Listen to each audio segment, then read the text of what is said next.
2 jam saya menahan dingin di tepi jalan, sendirian. Menunggu suami yang berkata mobilnya mogok. Lalu, sebuah foto masuk ke ponsel saya. Foto yang menghancurkan seluruh akal sehat saya dalam 1 detik. Suami saya sedang merangkul keponakan saya sendiri. Gadis 17 tahun yang saya besarkan dengan tangan saya sendiri. Malam itu, saya menangis di halte sepi. Tetapi pengkhianatan ini akan saya balas. Sampai mereka menangis di hadapan ratusan orang yang mereka hormati. Halo, sahabat. Selamat datang kembali di kanal kami. Sebelum kita mulai, tuliskan dari kota mana kalian menonton. Tekan tombol suka dan berlangganan, supaya kami makin semangat menghadirkan kisah-kisah berikutnya. Kisah ini terinspirasi dari peristiwa nyata, dengan nama dan tempat yang sudah kami ubah. Nama saya Lestari, 35 tahun. Dulu, saya seorang akuntan di sebuah perusahaan swasta di Jakarta. Setelah menikah, saya berhenti dan mengelola seluruh keuangan rumah tangga kami. Sudah 5 tahun, saya menjadi istri yang setia. Saya kira saya sudah membangun rumah yang aman. Malam itu, hujan turun deras di pinggiran kota. Udara dingin menusuk sampai ke tulang. Saya baru pulang dari pertemuan dengan seorang klien ketika mobil saya mati total di jalan yang sepi. Mesinnya mati mendadak dan tidak mau hidup lagi. Dalam panik, orang pertama yang saya hubungi tentu saja Reza, suami saya.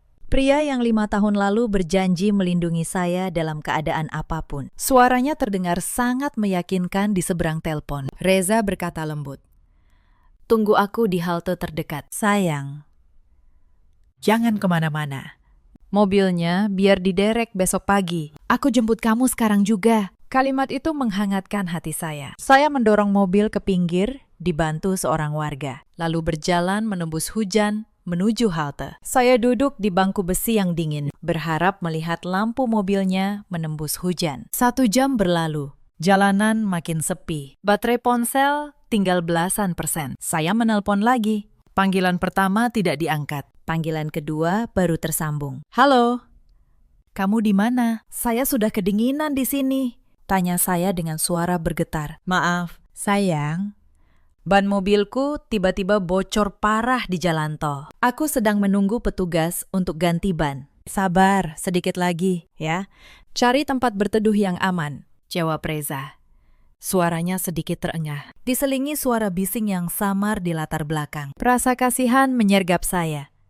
"Ya sudah, Mas, hati-hati. Aku tunggu di sini," balas saya. Saya memeluk lutut, tanpa curiga sedikit pun. Saya membayangkan Reza basah kuyup di pinggir tol demi menjemput istrinya. Saya bahkan merasa bersalah karena merepotkannya. Namun tepat 2 jam sejak saya tiba di halte itu, sebuah pesan masuk. Pesan dari Rina, sahabat saya sejak kuliah. Rina tidak menyapa. Ia langsung mengirim sebuah foto. Disusul 1 kalimat pendek yang membuat darah saya berhenti mengalir. "Ini suamimu, kan? Dia sama siapa?" Foto itu sedikit buram, diambil dari jarak jauh di bawah lampu remang khas tempat hiburan malam. Tapi siluet pria di dalamnya tidak asing. Kemeja biru dongker dengan garis halus di kerah. Kemeja yang saya setrika pagi tadi. Jam tangan perak di tangan kiri. Postur tinggi tegap. Tidak salah lagi, itu Reza. Pria yang setengah jam lalu membohongi saya soal ban bocor. Ponsel nyaris terlepas dari genggaman saya. Reza merangkul seorang perempuan dari belakang. Perempuan itu menyandarkan kepala manja ke dadanya. Dengan gaun merah menyala yang sangat terbuka. Saya memperbesar wajahnya. Tubuh saya membeku. Wajah itu. Wajah lugu dengan lesung pipi di sebelah kiri. Wajah yang setiap pagi mencium tangan saya sebelum berangkat sekolah. Wajah keponakan saya sendiri. Sasa. Tuhan. "Ini tidak mungkin," gumam saya seperti orang gila di halte gelap itu. Air mata menggenang. Saya mengusap layar dengan kasar. Berharap gambar itu berubah. Berharap itu hanya 2 orang asing yang kebetulan mirip. Tapi semakin saya menatap, kenyataan itu semakin menampar saya. Itu memang Sasa, anak dari kakak kandung saya di desa. Setahun lalu, kakak saya datang sambil menangis. Suaminya meninggal. Ekonomi mereka hancur. Ia memohon agar saya menampung putrinya sebagai adik. Saya langsung mengiyakan. Kami membawa Sasa tinggal di rumah kami. Saya memberinya kamar paling nyaman, mendaftarkannya ke sekolah menengah atas yang elit, membiayai semuanya dari kantong saya sendiri. Saya membelikannya pakaian bagus dan uang saku lebih dari cukup agar ia tidak rendah diri. Saya merawatnya seperti anak kandung sendiri. Dan inilah balasannya. Ia berdandan seperti perempuan murahan, pergi ke klub malam, dan berada di dalam pelukan pria yang merupakan paman sekaligus suami saya.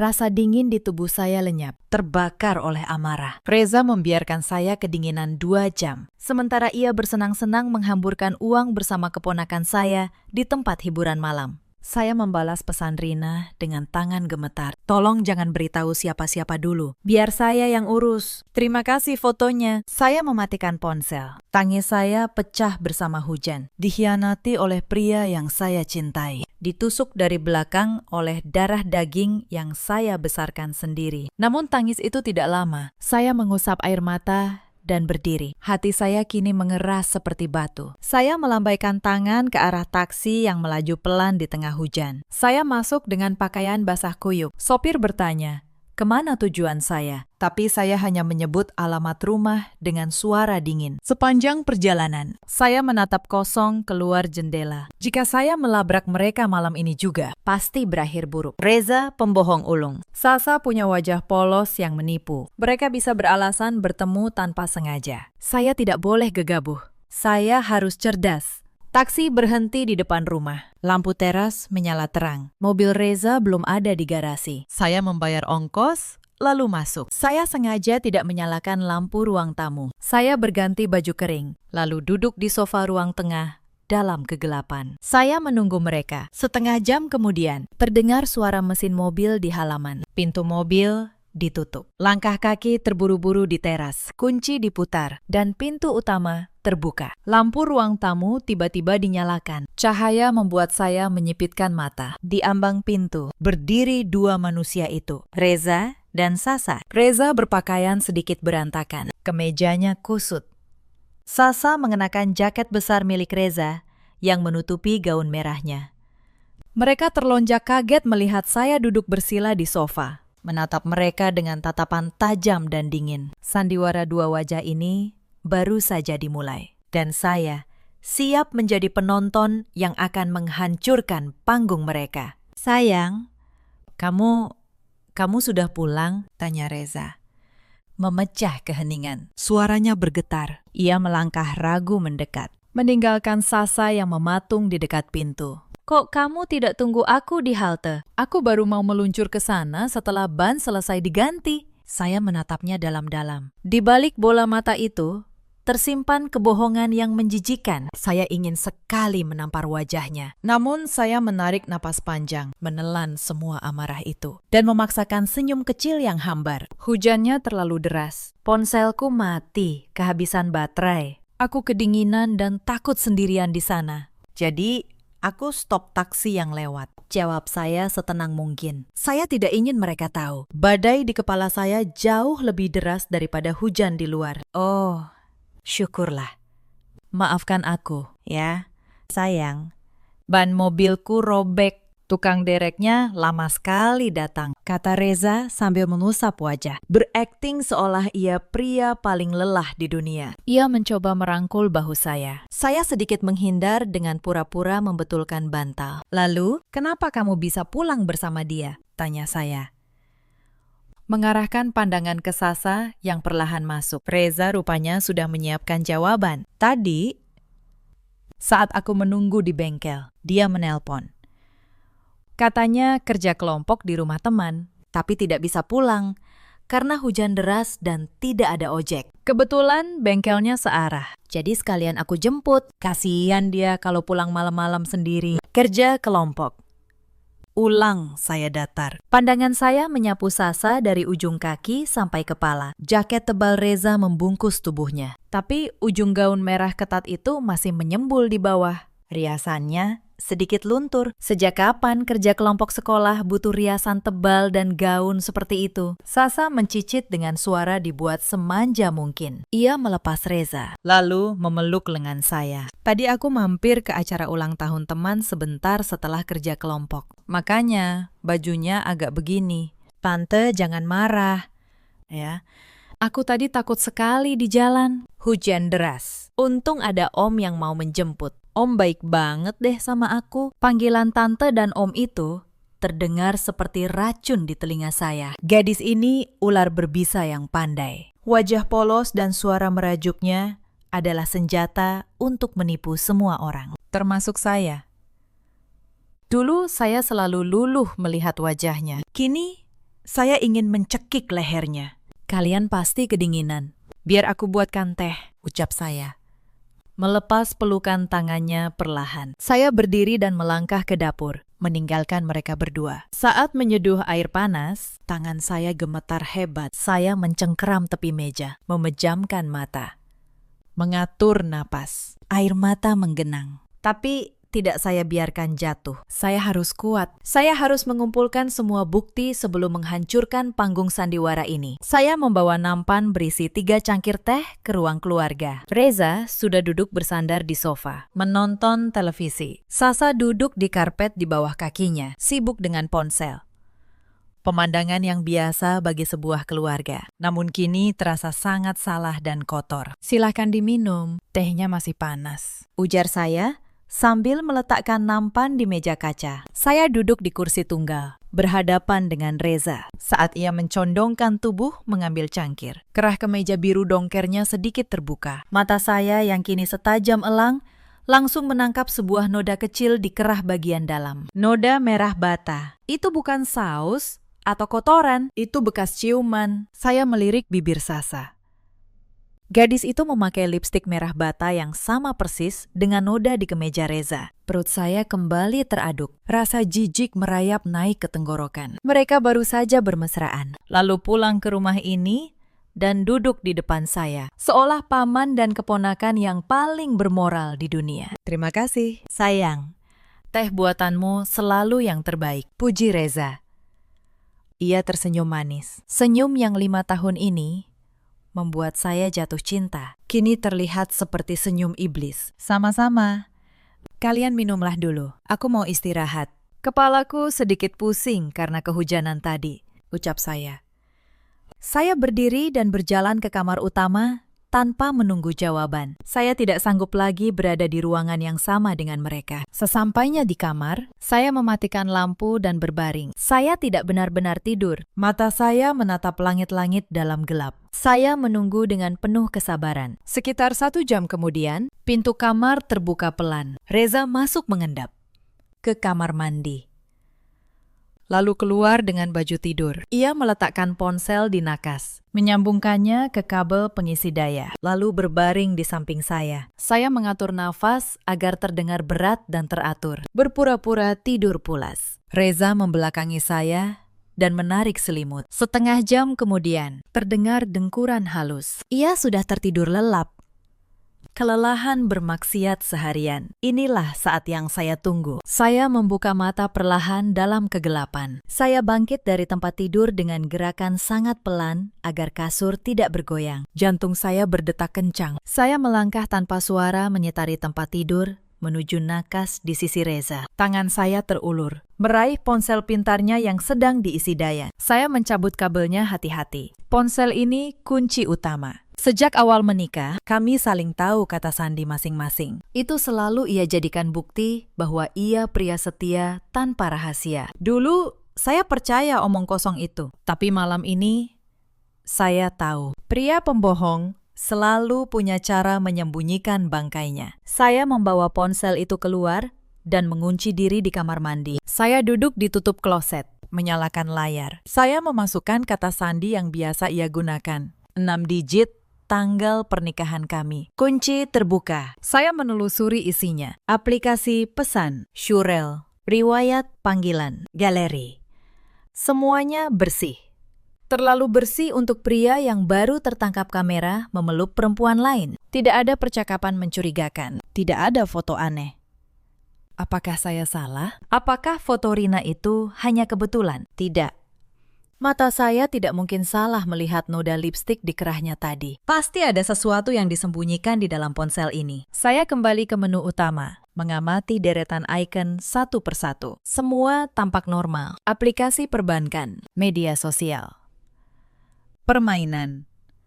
Namun pandangan saya terhenti pada sebuah ikon kalkulator. Ponsel ini sudah punya kalkulator bawaan di folder peralatan. Lalu mengapa ada kalkulator kedua yang diunduh terpisah? Diletakkan di halaman belakang. Jari saya gemetar saat menekan ikon itu. Layar menampilkan antarmuka mesin hitung biasa. Saya menekan 1 tambah 1 sama dengan 2. Normal. Semua tampak seperti kalkulator, namun firasat saya mengatakan ada yang tidak beres. Saya pernah membaca tentang aplikasi brankas rahasia yang disamarkan sebagai kalkulator. Dibuka dengan kombinasi angka tertentu sebagai kata sandi. Saya menatap layar. Saya mencoba tanggal lahirnya. Salah. Tanggal pernikahan kami. Salah. Keringat dingin menetes di dahi. Jika saya salah berkali-kali, aplikasi ini mungkin terkunci. Saya berpikir lebih keras. Saya mengingat perempuan dalam foto itu. Sasa. Kapan tanggal lahir gadis ular itu? 18 November. Saya mengetik 6 angka tanggal lahir Sasa. Memejamkan mata sejenak. Lalu menekan tombol sama dengan layar berkedip. Tampilan mesin hitung menghilang. Digantikan antarmuka rahasia berwarna hitam. Berisi folder foto, video, dan kotak pesan tersembunyi. Jantung saya serasa berhenti. Kuncinya terbuka. Rahasia tergelap Reza kini ada dalam genggaman saya. Orang yang berselingkuh selalu merasa dirinya paling pintar, sampai lupa bahwa istri yang terluka bisa menjadi detektif paling mematikan. Folder pertama yang saya buka adalah galeri foto tersembunyi. Saat gambar pertama muncul beresolusi tinggi, rasanya ada tangan tak kasat mata mencekik leher saya. Reza memeluk Sasa dari belakang di depan cermin kamar mandi hotel. Reza mencium leher gadis itu, sementara Sasa memegang ponsel dan memotret pantulan mereka di cermin dengan senyum penuh kemenangan. Saya terus menggeser layar, disiksa oleh puluhan foto dan video yang merekam jejak dosa mereka. Ada foto mereka berlibur di sebuah pantai. Pantai yang dulu Reza bilang ia datangi bersama rekan kerja untuk dinas. Namun yang paling menghancurkan, yang membuat saya harus menahan mulut dengan tangan agar tidak muntah, adalah foto yang diambil di dalam rumah saya sendiri, di atas ranjang kamar saya, tempat tidur yang setiap malam saya tiduri bersama Reza. Mereka berani menodai tempat paling suci dalam pernikahan saya. Saat saya pergi bekerja keluar kota 2 bulan lalu, tangis saya tumpah tanpa suara. Saya mengingat saat Sasa pertama datang ke rumah ini. Dengan satu koper dan mata bulat penuh harap, saya berjanji pada kakak saya akan menjaga gadis ini. Saya memberinya kasih sayang seorang ibu yang belum pernah bisa saya berikan, karena saya belum dikaruniai anak. Dan inilah balasannya. Setelah menenangkan mual di perut, saya membuka folder pesan yang disembunyikan. Di sana, saya menemukan seluruh percakapan kotor mereka selama setahun terakhir. Ya, setahun. Hubungan menjijikan ini sudah dimulai hanya 3 bulan setelah gadis itu pindah ke rumah kami. Saya membaca setiap baris dengan dada sesak. Namun yang membuat amarah saya mendidih bukan kata mesum mereka, melainkan percakapan tentang uang. Di salah satu percakapan bulan lalu, Sasa merengek minta dibelikan tas bermerek seharga 20 juta. Reza menjawab enteng, "Iya, sayang, besok aku transfer ke rekening rahasia kamu. Aku potong dulu uang belanja bulanan istriku yang cerewet itu. Dia tidak akan sadar. Aku bilang saja ada pemotongan gaji dari kantor." Darah saya mendesir. Bulan lalu, Reza memang berkata perusahaannya sulit dan gajinya dipotong. Saya mempercayainya, bahkan menghemat pengeluaran dapur dan membatalkan perawatan di salon agar kebutuhan rumah tetap terpenuhi. Saya mengorbankan diri untuk berhemat, sementara uang keringat kami dipakai membelikan barang mewah untuk gadis yang menumpang di rumah. Saya terus membaca ke bawah, hingga mata saya terpaku pada percakapan minggu lalu. Inilah puncak dari segala kebusukan. Tante mulai curiga nggak? Ya, sama kita. Kemarin dia tanya, kenapa aku sering pulang malam, ketik Sasa. Tenang saja, sayang. Dia terlalu bodoh dan polos untuk curiga. Kalaupun dia mulai tahu, aku punya rencana. Kita bikin dia kelihatan stres atau depresi. Kamu bantu aku pancing emosinya. Bikin dia seolah-olah yang sakit jiwa di rumah ini. Kalau dia sudah terlihat gila, aku punya alasan logis untuk menceraikannya tanpa harus bagi harta. Setelah itu, kita bebas, balas Reza. Ide bagus. Aku akan mulai pelan-pelan. Aku nggak sabar jadi nyonya di rumah ini. Dan mengusir dia pergi. Tante memang sudah saatnya pensiun, balas Sasa.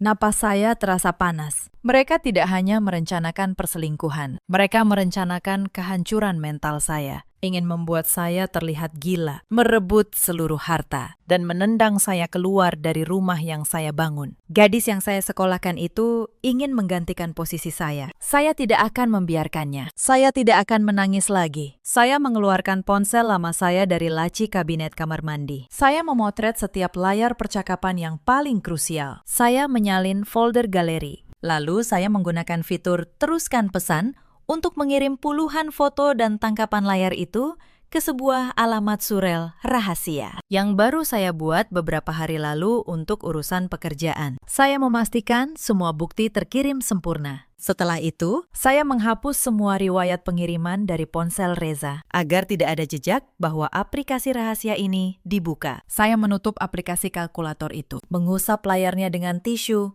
untuk menghilangkan sidik jari, lalu melangkah keluar dengan mengendap. Dengkuran Reza masih terdengar teratur. Saya meletakkan ponsel kembali ke nakas, menyambungkannya ke kabel. Persis seperti posisi semula, saya berbaring kembali di sampingnya. Mata saya terbuka lebar menatap langit-langit. Udara malam ini terasa jauh lebih dingin, namun hati saya jauh lebih beku. Mereka ingin bermain sandiwara orang gila dengan saya. Baik, saya akan memberi mereka pertunjukan terbaik yang tidak akan pernah mereka lupakan seumur hidup. Pagi harinya, cahaya matahari menerobos celah tirai. Saya bangun dengan rencana yang sudah tersusun rapi di kepala. Jika mereka ingin melihat saya depresi, maka saya akan menjadi istri yang sangat depresi. Saya sengaja tidak menyisir rambut, membiarkan wajah pucat tanpa riasan, dan memakai baju tidur kebesaran. Saya berjalan keluar kamar dengan langkah gontai sambil memegangi kepala. Di ruang makan, Reza sudah duduk rapi dengan kemeja kerja, menikmati roti panggang buatan Sasa. Gadis ular itu berdiri di dekat meja dapur, menuangkan susu ke gelas dengan senyum manis. Saat melihat saya keluar, senyumnya melebar. Ia pasti merasa rencananya mulai bekerja. Tante sudah bangun. Tante kelihatan pucat sekali hari ini. Tante sakit. Sapanya dengan suara melengking sok peduli. Ia menghampiri dan menyentuh lengan saya. Sentuhannya terasa seperti sengatan kalajengking. Tapi saya menahan diri untuk tidak menepisnya. Kepalaku pusing sekali. Semalam aku tidak bisa tidur nyenyak. Jawab saya lirih, menatap Reza yang sedang mengunyah. Reza menatap saya dengan raut meremehkan. Kamu ini akhir-akhir ini kenapa? Suka mengeluh terus. Kurang istirahat apanya? Kamu kan di rumah saja. Tidak kerja seberat aku. Minum obat sana. Jangan bikin suasana pagi jadi suram. Ucapnya tanpa secuil pun rasa iba. Dulu, kata-kata seperti ini pasti membuat saya menangis di kamar mandi. Kini, kalimat itu hanya terdengar seperti gonggongan yang menyebalkan. Saya berjalan menuju laci obat di sudut dapur. Tempat saya biasa menyimpan vitamin dan obat sakit kepala. Saya menarik laci itu. Botol vitamin yang baru saya beli 2 hari lalu. Dan strip obat sakit kepala saya tidak ada di sana. Obatku kemana? Tanya saya dengan nada panik yang sengaja saya buat-buat. Saya mengaduk laci itu. Sasa dan Reza saling bertukar pandang. Sebuah pandangan rahasia yang penuh kelicikan. Tante lupa naruh kali, ucap Sasa santai. Kemarin aku lihat Tante bawa botol obatnya ke depan TV. Tante kan memang akhir-akhir ini suka pikun. Suka naruh barang sembarangan. Aku tidak menaruhnya di depan televisi. Aku selalu menaruhnya di laci ini, kata saya. Mulai meninggikan suara, berakting kehilangan kendali atas emosi. Reza menggebrak meja makan. Sudah cukup. Pagi-pagi sudah teriak-teriak seperti orang gila. Kalau kamu lupa naruh barang, ya cari yang benar. Jangan menyalahkan orang lain. Kamu ini makin lama makin aneh. Tahu. Suka marah-marah sendiri. Beban banget sih. Bentaknya. Urat lehernya menonjol. Sasa langsung berlari ke samping Reza, memegang lengannya dengan raut ketakutan yang sangat palsu. Sudah. Jangan marah-marah, Tante mungkin lagi banyak pikiran. Tante kenapa?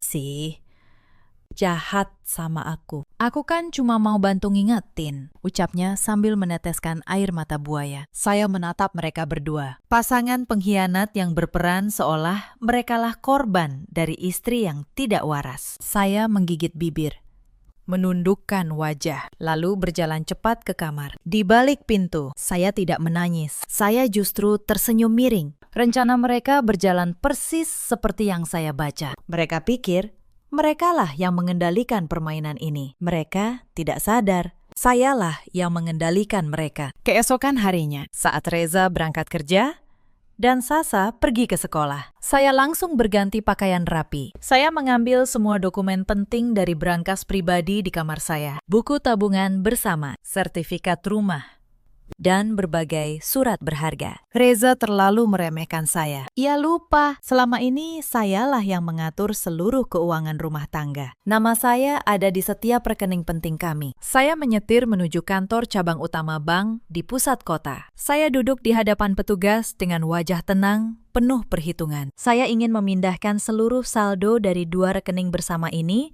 ke rekening pribadi saya yang baru. Saya juga ingin mencabut kuasa debit otomatis dari kartu kredit tambahan atas nama suami saya. Perintah saya dengan nada datar. Petugas memproses tanpa banyak bertanya. Dalam waktu kurang dari 2 jam. Seluruh uang ratusan juta. Tabungan masa depan kami yang diam-diam dipakai Reza untuk selingkuhannya. Kini berpindah aman ke rekening pribadi saya. Setelah itu, saya menghubungi notaris langganan saya, Pak Hendra.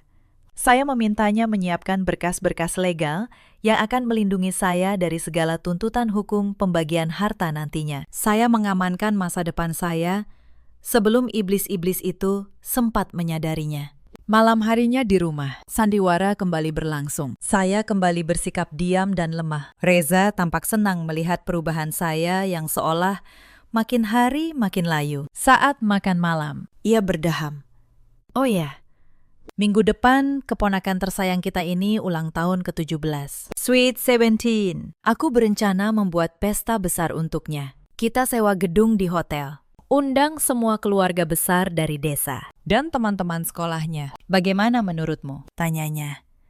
Menatap saya dari sudut mata. Yakin?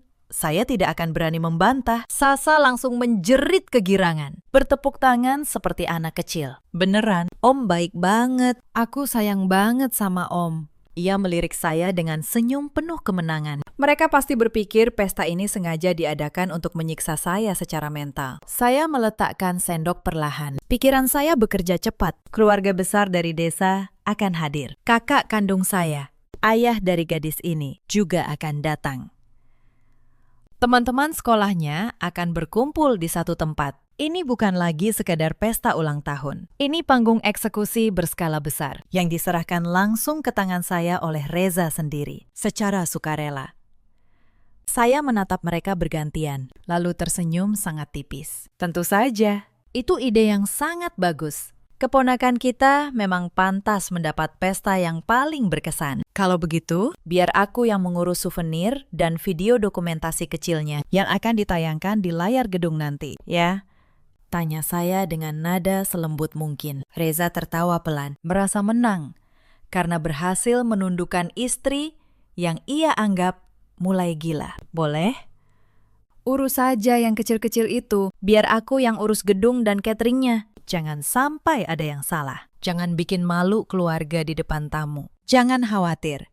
Mas, aku pastikan semua tamu yang hadir tidak akan pernah melupakan video dokumentasi yang kutayangkan nanti. Tidak akan pernah seumur hidup mereka, jawab saya.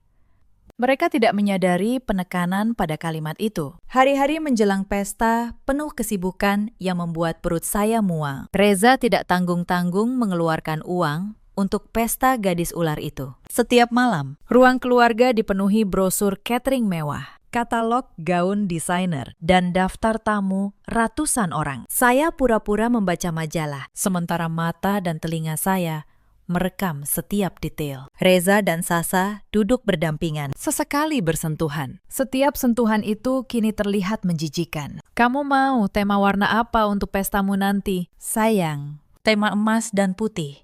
Sepertinya cocok untuk kulitmu, ucap Reza dengan nada lembut. Kata sayang itu diucapkannya sangat natural, seolah saya tidak ada di ruangan yang sama. Ia selalu beralasan memanggilnya sayang karena menganggapnya anak sendiri. Tapi saya tahu persis makna panggilan itu di ranjang hotel dari aplikasi kalkulator sialan itu. Aku mau tema merah marun dan emas. Biar kelihatan elegan dan dewasa. Gaunnya juga aku mau model keras Sabrina. Cicit Sasa menyandarkan kepala sebentar ke bahu Reza sebelum cepat-cepat menegakkan tubuh saat menyadari saya masih di sana. Boleh, apa saja untuk anak kesayangan. Besok kita ke butik untuk pasang ukuran gaun, ya, jawab Reza sambil mengelus puncak kepala Sasa. Lalu ia menoleh ke arah saya. Wajahnya langsung berubah, datar dan dingin. Kamu jangan lupa urus souvenirnya. Cari yang harganya masuk akal, tapi tidak murahan. Jangan sampai tamu dari luar kota kecewa. Uangnya besok aku transfer ke rekeningmu. Saya menutup majalah perlahan, menatap mereka dengan senyum sedatar mungkin. Baik. Mas, souvenirnya sudah kupesan. Semuanya premium. Untuk video dokumentasi masa kecilnya. Aku juga sudah mulai mengumpulkan fotonya. Pasti akan jadi kejutan yang sangat mengharukan. Sasa tertawa meremehkan. Maaf ya kalau aku merepotkan terus. Tante kan akhir-akhir ini sering sakit kepala. Jangan sampai stres cuma gara-gara ngurusin videoku. Nanti malah marah-marah lagi sama aku. Kalimat itu terdengar seperti perhatian, padahal ancaman terselubung. Ia sengaja mengingatkan Reza tentang kondisi saya yang pura-pura depresi. Benar saja. Reza mendengus. Iya.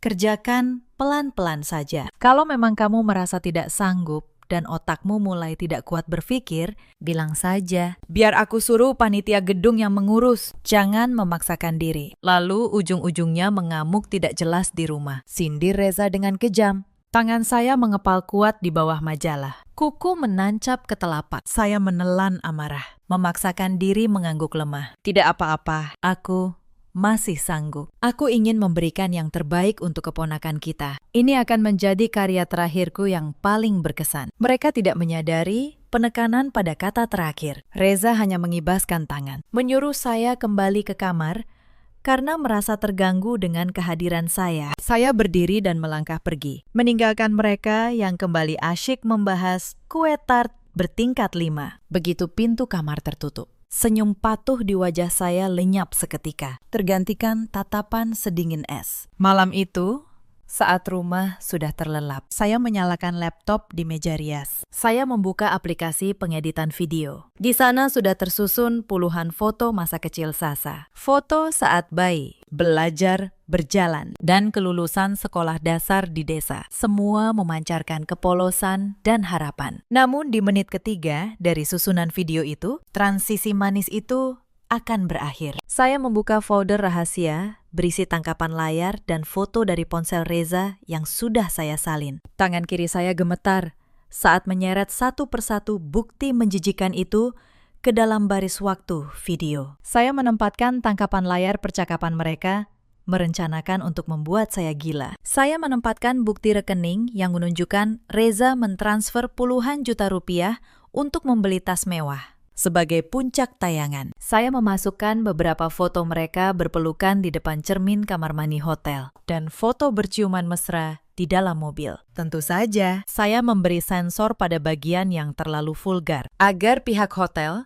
atau polisi tidak menghentikan penayangan dengan alasan pornografi. Sensor itu sudah cukup jelas menunjukkan perbuatan mereka. Saya mengatur durasi setiap foto agar cukup lama dicerna seluruh tamu dan menambahkan latar suara detak jam yang mencekam saat transisi ke foto perselingkuhan. Proses ini memakan waktu berjam-jam. Setiap kali memutar ulang video, hati saya seperti disayat kembali. Melihat wajah mereka di layar membuat saya menitikkan air mata kemarahan. Namun rasa sakit inilah bahan bakar saya yang memastikan saya tidak akan mundur selangkah pun. Menjelang subuh, video itu akhirnya selesai dirender dengan resolusi tertinggi. Kualitas gambarnya sangat jernih. Teks percakapannya bisa dibaca jelas bahkan dari jarak puluhan meter di layar raksasa nanti. Saya menyimpan salinan kedua flash disk kecil. Satu untuk hari eksekusi, satu cadangan. Saya menggenggamnya erat. Logam kecil ini terasa dingin, namun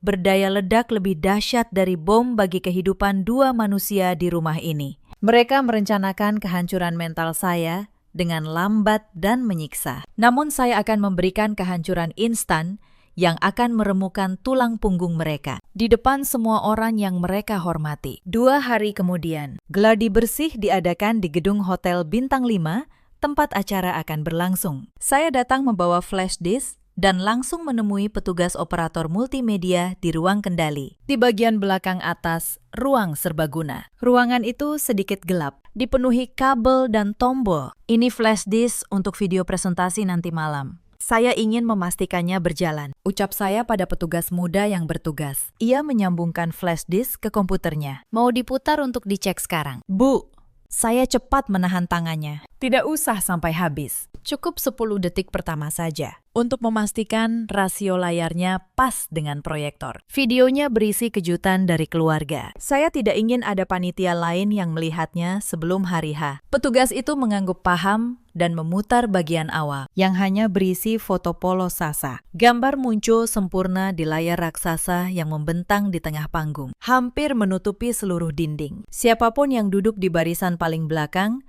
akan bisa melihat setiap detail dengan jelas. Sempurna, bisik saya. Nanti malam, saat tiba waktunya pemutaran video, biarkan saya yang duduk di sini menekan tombol putarnya, ya.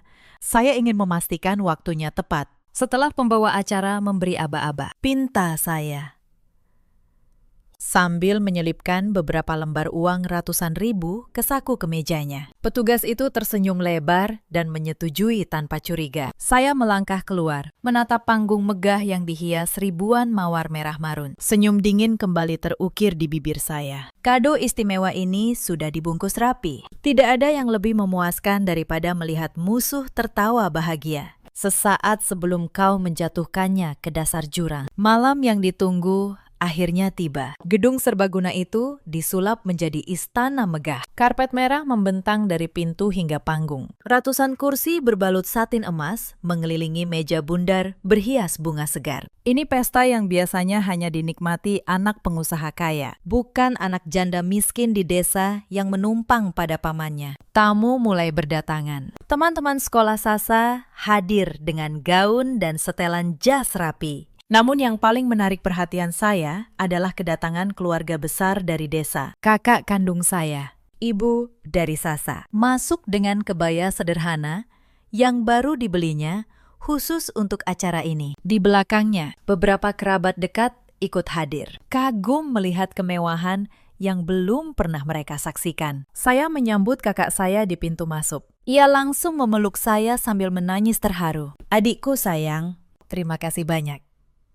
Kakak tidak menyangka kamu dan suamimu mau membuat pesta semewah ini untuk anak kakak. Kakak berhutang budi pada kalian. Suamimu itu benar-benar malaikat tak bersayap yang dikirim Tuhan untuk keluarga kita. Ucapnya sambil mengusap air mata. Mendengar kata malaikat tak bersayap, perut saya terasa mual. Saya menahan diri untuk tidak tertawa sumbang. Kakak saya tidak tahu.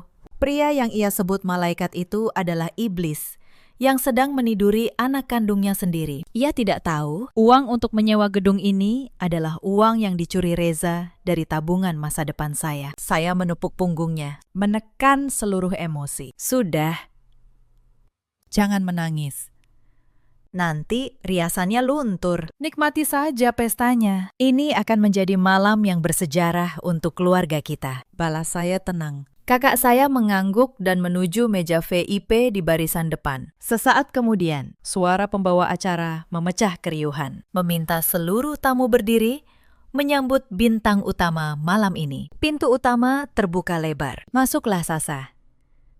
Mengenakan gaun Sabrina merah marun bertabur kristal, dengan tiara kecil di kepalanya. Ia berjalan dengan senyum lebar, melambaikan tangan ke teman-temannya layaknya putri raja. Di sampingnya, Reza dengan jas hitam mahal mengulurkan lengan, membiarkan Sasa mengapitnya menuju panggung. Mereka terlihat terlalu serasi, hingga beberapa tamu sekolah berbisik kagum melihat kedekatan paman dan keponakan ini. Saya di sudut dekat meja hidangan, hanya mengepalkan tangan kuat-kuat. Acara berlangsung meriah. Reza bahkan memberikan sambutan di atas panggung. Saya sudah menganggap anak ini seperti anak kandung saya sendiri. Saya ingin masa depannya terjamin dan melihatnya tumbuh menjadi wanita yang bermartabat. Malam ini adalah bukti betapa besar kasih sayang saya kepadanya, ucapnya. Diiringi tepuk tangan riuh, terutama dari kakak saya yang kembali menangis terharu. Sasa mengambil mikrofon, menatap Reza dengan pandangan memuja, lalu memeluknya erat di depan semua orang. Terima kasih, Om.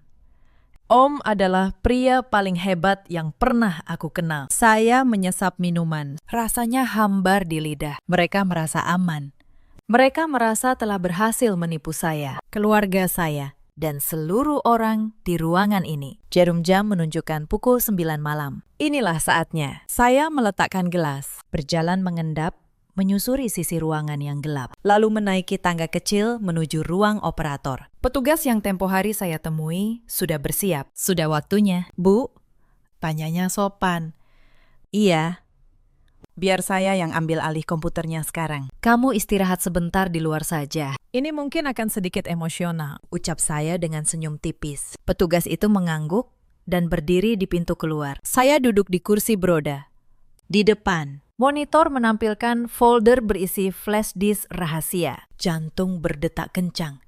Tangan dingin. Namun pikiran saya jernih. Ini titik di mana saya tidak bisa lagi mundur. Dari pengeras suara, terdengar pembawa acara kembali mengambil alih panggung. Hadirin sekalian, sebelum kita memasuki acara puncak pemotongan kue, mari kita saksikan sebuah persembahan khusus. Video kilas balik yang disiapkan dengan penuh cinta oleh keluarga. Mari pusatkan perhatian kita ke layar utama. Lampu utama di seluruh gedung dimatikan. Ruangan yang tadinya terang benderang berubah gelap, menyisakan cahaya lilin redup. Ratusan pasang mata, termasuk mata Reza yang tersenyum angkuh dan Sasa yang penuh antisipasi, kini tertuju ke layar putih raksasa. Saya menatap lurus ke meja barisan depan, tempat Reza dan kakak saya duduk. Saya menarik napas panjang. Waktumu sudah habis.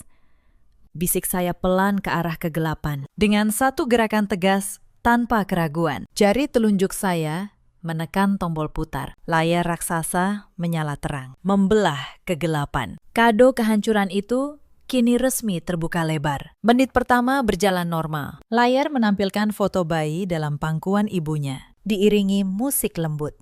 Terdengar gumaman gemas dari meja teman sekolah Sasa. Di barisan depan, Reza mengangguk puas, dan Sasa tersenyum lebar, berperan sebagai gadis lugu yang terharu. Namun saat detik ke-11 tiba, musik manis itu tiba-tiba terputus oleh distorsi statis. Layar berkedip hitam selama 1 detik. Gumaman kebingungan terdengar. Beberapa orang menoleh ke belakang, mengira ada kesalahan teknis. Namun, layar kembali menyala. Kali ini, tidak ada lagi musik menenangkan, melainkan suara detak jarum jam yang berat dan mencekam, seolah menghitung mundur menuju ledakan bom. Gambar pertama yang muncul bukan foto, melainkan tangkapan layar raksasa dari aplikasi pesan. Tulisannya begitu besar, bahkan barisan paling belakang pun bisa membacanya. Itu percakapan mereka minggu lalu, saat Sasa merengek minta tas mewah seharga 20 juta. Itu percakapan siapa? Tanya seorang kerabat dari desa. Kebingungan mereka tidak lama. Di atas gelembung pesan itu, tertera jelas nama kontak dan foto profil yang mereka gunakan. Foto Reza dan foto Sasa.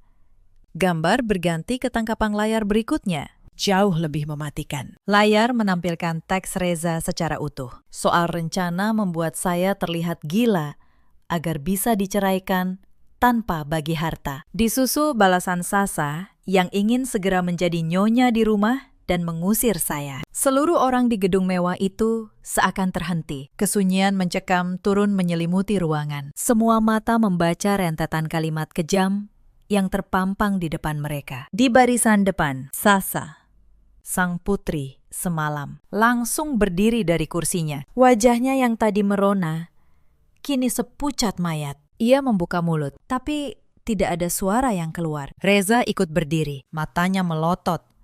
Tangannya menggeledah saku jas mencari ponsel, menyadari rahasia tergelapnya telah dicuri. Namun pertunjukan belum selesai. Layar berganti, menampilkan bukti mutasi rekening. Transfer puluhan juta rupiah dari Reza ke rekening Sasa. Dengan keterangan, uang jajan sayang. Fakta bahwa Reza menghamburkan uang untuk keponakannya sendiri, sementara menelantarkan istrinya, kini menjadi konsumsi publik. Lalu, pukulan terakhir dijatuhkan. Layar menampilkan foto perselingkuhan mereka. Foto kiriman sahabat saya di tempat hiburan malam. Foto berciuman di dalam mobil. Dan sebagai penutup, foto pantulan cermin di kamar mandi hotel. Meskipun bagian sensitifnya sudah saya sensor, kedekatan fisik mereka sudah lebih dari cukup untuk menjelaskan perbuatan kotor itu. Layar kembali hitam. Lalu lampu utama gedung mendadak menyala terang benderang. Untuk 1 detik yang terasa seperti keabadian, tidak ada yang bergerak. Lalu, ruangan itu meledak. Jeritan histeris membelah udara. Ratusan tamu berseru ngeri. Teman-teman sekolah Sasa yang tadi mengaguminya, kini berdiri dengan wajah jijik. Beberapa mengeluarkan ponsel, merekam kekacauan itu, memastikan skandal ini viral esok pagi. Di barisan depan, ledakan emosi yang sesungguhnya baru dimulai. Kakak kandung saya berdiri dengan tubuh bergetar hebat, matanya membelalak, menatap putri tunggal dan adik iparnya bergantian. Air mata kebahagiaannya kini berubah menjadi air mata kehancuran. Ia menyapu seluruh gelas dan piring di mejanya hingga hancur ke lantai. Dengan nafas memburu dan wajah merah padam, kakak saya melangkah maju. Ia meraih lengan gaun Sasa dan menariknya hingga gadis itu nyaris terjatuh. Ibu? Itu bohong. Sumpah, itu bukan aku, jerit Sasa. Masih mencoba memainkan sandiwaranya di tengah bukti yang sudah nyata. Sebuah tamparan keras menggema. Tepat di pipi Sasa. Tamparan itu begitu kuat hingga gadis itu terpelanting ke karpet. Tiara di kepalanya terlepas, terlempar entah kemana. Anak durhaka, aku membesarkanmu dengan susah payah. Bibimu menampungmu, membiayaimu. Dan ini balasanmu. Kamu menjual dirimu pada suami bibimu sendiri. Memalukan, raung kakak saya. Dengan suara yang nyaris merobek pita suaranya. Ia menendang ujung gaun putrinya. Tidak peduli pada tangis histeris Sasa yang kini meringkuk di lantai. Menyembunyikan wajah dari ratusan pasang mata. Kemarahan kakak saya belum selesai. Ia memutar tubuh, menatap Reza yang berusaha mundur mencari jalan keluar. Tanpa ragu, ia menerjang Reza, memukul dada dan wajahnya membabi buta. Pria binatang, kau rusak masa depan anakku. Kau khianati adikku yang berkorban segalanya untukmu. Beberapa kerabat laki-laki ikut maju, bukan untuk melerai, melainkan menarik kerah jas Reza dan memukul wajahnya. Reza terhuyung, hidungnya berdarah, jasnya robek. Lalu jatuh tersungkur, menabrak deretan kursi. Kepanikan melanda seluruh gedung. Manajer hotel masuk mencoba menenangkan situasi. Namun amarah keluarga dari desa tidak bisa dibendung. Mereka merasa ditipu, diundang jauh-jauh, hanya untuk menyaksikan aib terbesar keluarga mereka. Dari ruang operator, saya menyaksikan semua kekacauan itu dengan dada yang terasa lapang. Rasa dingin yang selama ini membekukan hati, saya perlahan mencair, digantikan kehangatan dari kepuasan yang luar biasa. Pembalasan ini jauh lebih indah dari yang saya bayangkan. Saya mematikan komputer operator dan melangkah keluar. Saya menuruni tangga, mendekati pusat kekacauan. Reza, yang meringkuk menahan pukulan. Tiba-tiba melihat saya berdiri tenang, matanya membelalak. Ia tahu, dalang dari kehancurannya malam ini adalah istri yang selama ini ia anggap bodoh. Dengan sisa tenaganya, Reza merangkak melewati pecahan kaca, mengulurkan tangan gemetar ke arah saya. "Sayang, tolong aku, hentikan mereka. Tolong aku," rintihnya. Darah menetes dari sudut bibir. Di sebelahnya, Sasa juga merangkat dengan gaun mewahnya yang kini robek dan kotor. Menangis terseduh merengkuh pergelangan kaki saya. "Tante, maafkan aku. Aku dihasut. Tolong jangan usir aku." Teman-temanku melihat semuanya. Aku malu. "Tante." Saya menatap dua manusia yang bersujud memohon ampun di bawah kaki saya. Ratusan tamu menunggu apa yang akan saya lakukan. Apakah istri yang tersakiti ini akan luluh? Saya tersenyum tipis. Saya menarik kaki dari genggaman Sasa dengan gerakan jijik, seolah kulitnya menyebarkan penyakit. Saya berjongkok sedikit, menyejajarkan wajah dengan wajah Reza yang hancur. "Kau ingat halte bus malam itu?" bisik saya dengan suara sangat dingin. Hanya bisa didengar mereka berdua. "Kau membiarkanku kedinginan dalam kebodohan. Sementara kau bersenang-senang menghamburkan uangku dengan ular ini. Kau merencanakan kegilaanku. Sekarang, nikmatilah pesta yang kau bayar mahal ini. Kado dariku, sungguh tak terlupakan." "Bukan." Saya berdiri tegak, membalikkan badan, dan melangkah pergi, membelah kerumunan. Saya mengabaikan jeritan dan raungan putus asa mereka yang menggema di belakang punggung saya. Panggung sandiwara ini telah runtuh menimpa kepala mereka sendiri. Dan saya melangkah keluar dari reruntuhan itu tanpa membawa satu pun luka. Malam pesta itu berakhir dengan kedatangan polisi yang dipanggil pihak hotel. Saya sudah lebih dulu meninggalkan gedung. Saya mengambil koper berisi sisa pakaian yang sudah saya siapkan sejak sore, lalu pergi ke apartemen sewaan yang tenang. Keesokan harinya, badai kehancuran yang saya tabur mulai menunjukkan hasil akhirnya. Video rekaman dari proyektor menyebar dengan kecepatan cahaya di antara teman-teman sekolah Sasa. Skandal itu menjadi topik utama, tidak hanya di sekolahnya, tetapi juga di kalangan tetangga dan keluarga besar. Kakak saya, yang rasa malunya tidak bisa lagi disembunyikan, menepati ucapannya malam itu. Ia menolak membawa pulang anak perempuannya. Kakak saya kembali ke desa dengan kereta pertama, mengunci pintu rumahnya, dan memutus semua komunikasi dengan putrinya. Ia merasa gagal sebagai ibu,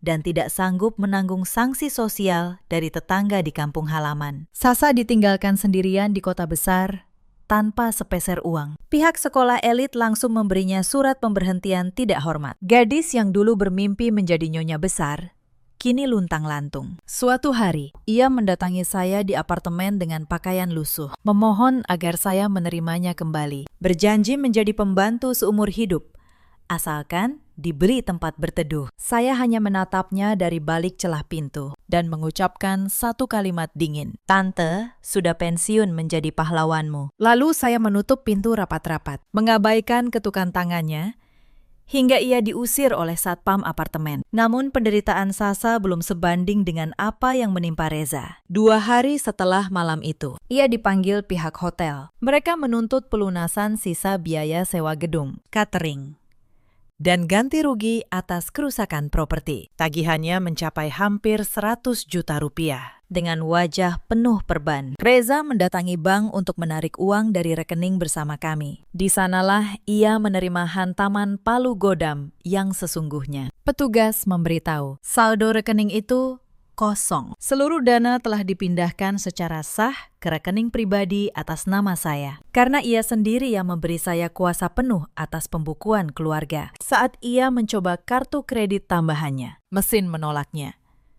Karena otorisasinya telah saya cabut. Reza menelpon saya puluhan kali hari itu. Saya membiarkannya berdering hingga ia menyerah dan mengirim pesan suara. "Sayang, angkat teleponnya. Tolong kembalikan uang kita. Aku dituntut pihak hotel. Aku bisa dipenjara karena penipuan kalau tidak melunasinya hari ini. Aku mohon, aku tahu aku salah. Tapi jangan siksa aku seperti ini." Suara baritonnya yang dulu berwibawa kini berubah menjadi rengekan pecundang yang menyedihkan. Saya tidak membalas. Saya langsung meneruskan pesan itu ke pengacara saya sebagai tambahan bukti untuk sidang perceraian kami. Reza akhirnya menginjam uang dari rentenir dengan bunga mencekik, hanya untuk melunasi tagihan hotel agar tidak dipenjara. Perusahaannya yang tahu skandal ini dari rekan bisnis yang hadir di pesta langsung memecatnya.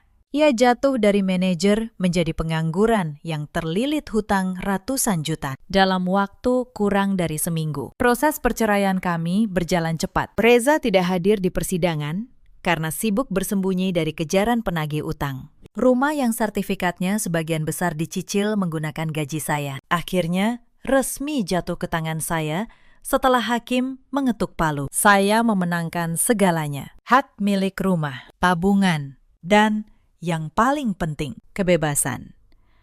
3 bulan berlalu sejak malam yang mengubah hidup saya. Hari ini cuaca cerah. Saya berdiri di depan cermin besar di apartemen baru yang bernuansa putih bersih, mengenakan setelan jas kerja elegan, rambut rapi, wajah dipulas riasan tipis. Tidak ada lagi lingkaran hitam di bawah mata. Tidak ada lagi bahu yang merosot karena beban pengkhianatan. Sebuah truk ekspedisi sedang mengangkut barang terakhir dari rumah lama yang baru saja berhasil saya jual dengan harga tinggi. Saya memutuskan tidak kembali ke rumah itu. Dindingnya menyimpan terlalu banyak kenangan kotor. Uang hasil penjualan rumah itu saya gunakan untuk membeli sebuah ruko kecil di pusat kota. Saya akan memulai bisnis catering kecil-kecilan, sesuatu yang selalu ingin saya lakukan. Namun dulu dilarang Reza, karena dianggap tidak selevel dengan jabatannya. Saat berjalan menuju lift, ponsel saya berdering. Sebuah notifikasi berita lokal muncul. Seorang pria parubaya ditemukan babak belur dianiaya rentenir di sebuah kontrakan kumuh. Ada foto kecil menyertai berita. Meski wajahnya tertutup memar, saya mengenali kemeja biru dongker lusuh itu. Itu mantan suami saya. Pria yang dulu dengan angkuh merencanakan membuang saya dengan label orang gila. Saya mematikan layar ponsel tanpa niat membaca lebih lanjut.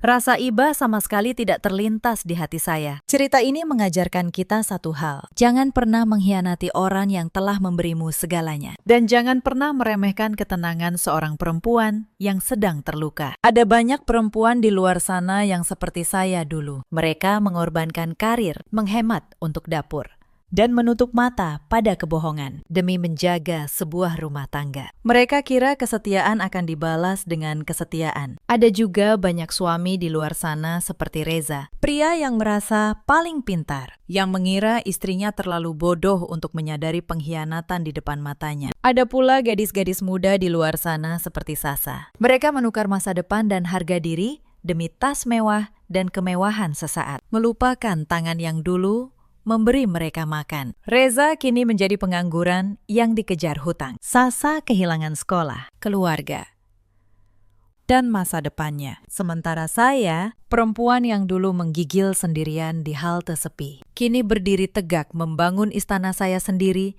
dari puing-puing pengkhianatan. Dalam hidup, kita selalu punya pilihan untuk menjadi korban yang menangis selamanya atau menjadi penyintas yang bangkit dan berjalan maju. Ceritakan kisah kalian di kolom komentar. Bagikan video ini agar lebih banyak orang belajar darinya. Terima kasih sudah menemani sampai akhir. 3 hari setelah resepsi pernikahan, ibu mertuaku berdiri di tengah ruang tamu apartemen lantai 20 ini. Suaranya datar, tajam. Mulai bulan ini, kamu bayar 5 juta untuk sewa kamar di sini. Nara, aku menatapnya.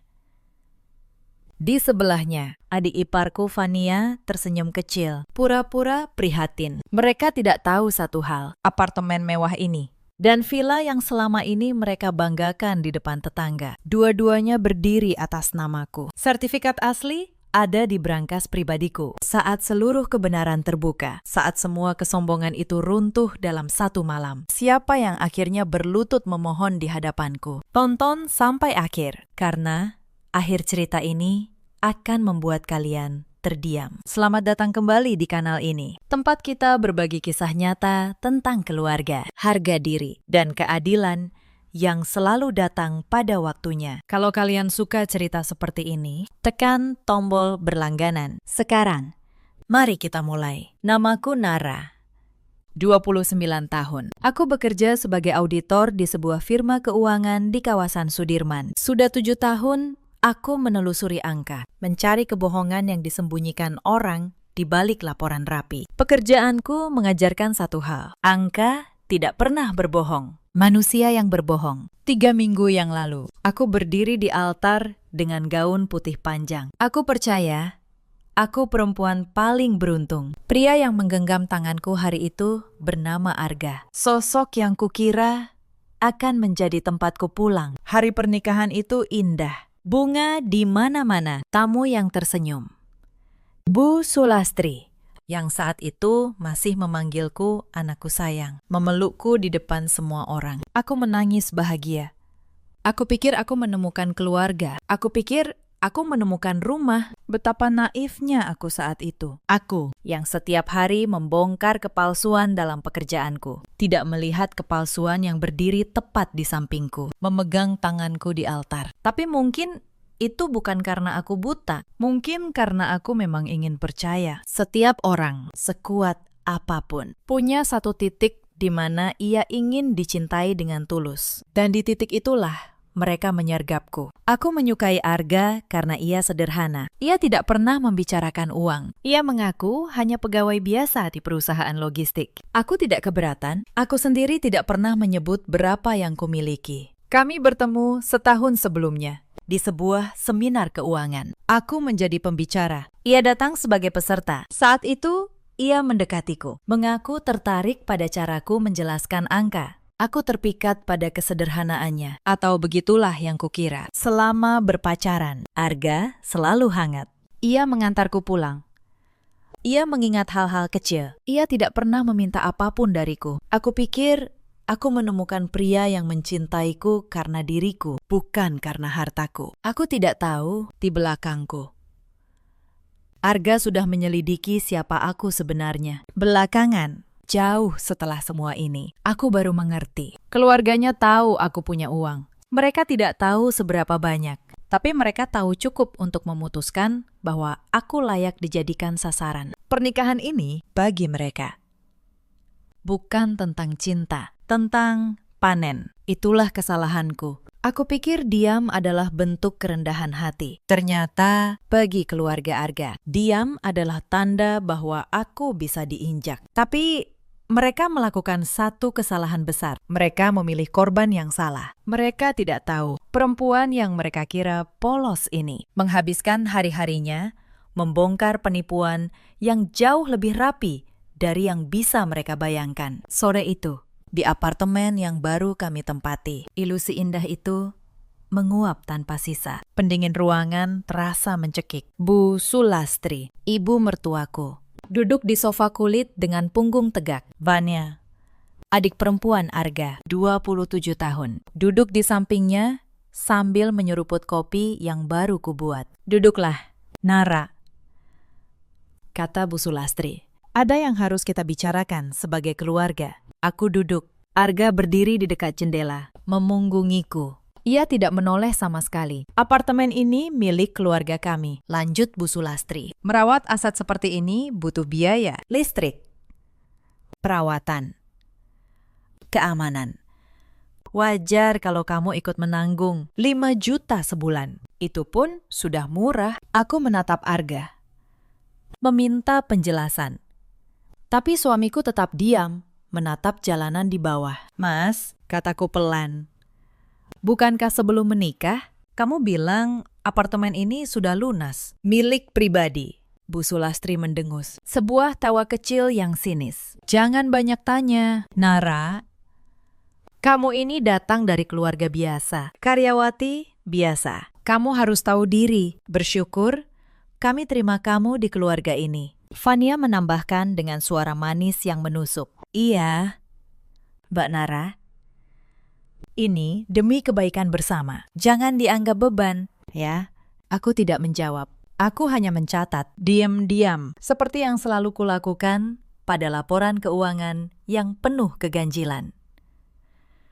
Karena aku tahu, sesuatu yang tidak mereka tahu. Sebelum aku lanjutkan, biar aku ceritakan sedikit tentang siapa aku di luar rumah ini. Karena di kantor, aku bukan menantu yang bisa diinjak. Aku adalah orang yang ditakuti para penipu. Pekerjaanku adalah membongkar kebohongan dalam angka. Selama 7 tahun, aku menangani kasus-kasus besar. Perusahaan yang menggelembungkan laporan. Direktur yang menyembunyikan aliran dana. Aku pernah duduk berhadapan dengan pria-pria berdasi mahal yang mengira mereka terlalu pintar untuk tertangkap. Satu persatu, aku menjatuhkan mereka, bukan dengan teriakan. Dengan dokumen. Atasanku pernah berkata, "Nara, kamu menakutkan. Kamu bisa duduk diam berjam-jam, lalu tiba-tiba menemukan satu angka yang menghancurkan seluruh pertahanan mereka." Aku tersenyum saat itu. Karena iya benar, kesabaran adalah senjataku. Aku bisa menunggu. Aku bisa diam. Aku bisa membiarkan orang merasa menang sampai mereka lengah. Sampai mereka menunjukkan semua kartu mereka. Dan sekarang, kemampuan yang sama itu aku bawa pulang. Apartemen ini kubeli 2 tahun lalu, lunas. Atas namaku sendiri. Lewat perusahaan properti kecil yang kukelola di luar pekerjaan auditku. Villa di puncak yang sering mereka pamerkan di acara keluarga. Yang katanya warisan turun-temurun keluarga Sulastri. Juga kubeli 6 bulan lalu. Lewat lelang. Dari pemilik lama yang bangkrut. Pemilik lama itu kebetulan adalah keluarga Bu Sulastri sendiri. Mereka menjualnya diam-diam karena terlilit utang. Lalu menyewanya kembali dari pemilik baru lewat perantara. Dan pemilik baru itu adalah aku. Mereka tinggal di rumah mereka sendiri yang sudah bukan milik mereka. Dan mereka tidak tahu siapa pemiliknya sekarang. Aku tahu semua ini sebelum aku menikah dengan Arga. Aku tidak menikah karena cinta buta. Aku menikah karena aku ingin melihat dengan mata kepalaku sendiri. Sejauh mana keluarga ini akan jatuh ketika topeng kesombongan mereka tidak lagi punya pijakan. Malam itu, aku tidak tidur nyenyak. Bukan karena sedih, tapi karena aku sedang menyusun urutan seperti menyusun kertas kerja audit. Satu persatu, rapi. Sampai semua angka bertemu di tempat yang seharusnya. Aku duduk di meja kerjaku sampai dini hari. Di depanku, selembar kertas kosong. Aku menuliskan nama-nama. Bu Sulastri, Vania, Arga. Lalu di bawahnya, aku menuliskan apa yang masing-masing mereka inginkan dariku dan apa yang masing-masing mereka takutkan. Bu Sulastri menginginkan kekuasaan dan gengsi. Ia takut kehilangan muka di depan keluarga besar. Vania menginginkan uang. Ia takut rahasianya terbongkar. Arga menginginkan kedamaian dengan ibunya. Ia takut harus memilih. Ini bukan sekedar konflik keluarga. Ini adalah laporan keuangan yang penuh keganjilan. Dan tugasku, seperti biasa, adalah menemukan satu titik di mana semua kebohongan itu bertemu, lalu menariknya keluar sampai semua runtuh sekaligus. Aku tahu titik itu. Vanya. Ia adalah retakan terlemah di tembok mereka, karena ia yang paling banyak menyembunyikan. Dan orang yang paling banyak menyembunyikan adalah orang yang paling mudah dijatuhkan oleh kebenarannya sendiri. Aku tersenyum sendiri di kegelapan. Lalu, aku tidur, tenang, untuk pertama kalinya sejak menikah. Esok paginya, permainan baru dimulai. Aku bangun pukul 5, menyiapkan sarapan. Bukan karena diperintah, tapi karena aku ingin melihat siapa yang akan datang lebih dulu ke meja. Vania turun pertama. Ia melihat meja penuh, lalu duduk tanpa berterima kasih. "Mbak Nara, kopiku kurang manis kemarin," katanya sambil menggeser piring. "Tolong lebih diperhatikan. Aku ini adik ipar, bukan tamu." Aku tersenyum.